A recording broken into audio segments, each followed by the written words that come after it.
حقيقة أم خوف؟ كليو. خوف؟ إذن عليك تقبيل بابي.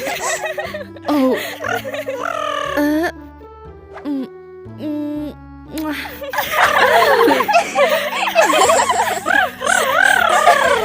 كلودين، دورك. خوف أم حقيقة؟ حسناً، سأختار الحقيقة. أنا أعلم. ما هي أكبر أحلامك؟ التي تودين تحقيقها دون الاختباء من البشر؟ حسناً، عندما كنت جروة صغيرة عادية لم يكن هناك ديكور ولا فن.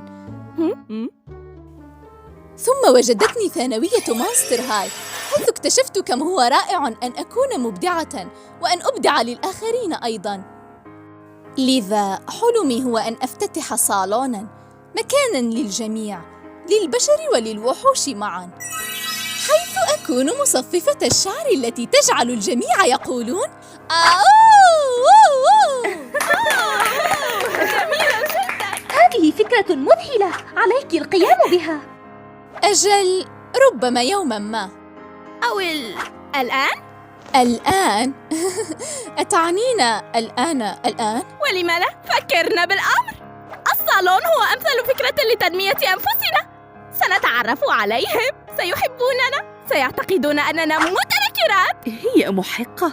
لا شيء يجعل شخصاً ينفتح أمامك أكثر من كرسي الصالون. لكن بنات، أين سيكون هذا الصالون؟ أنا أعلم، محطة الكهرباء حيث اعتدت أن أختبئ. إنه المكان المثالي.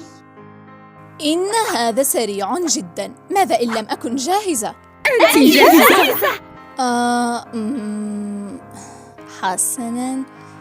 حسناً، لنفعلها، لنحول محطة الكهرباء المهجورة إلى أروع الصالون.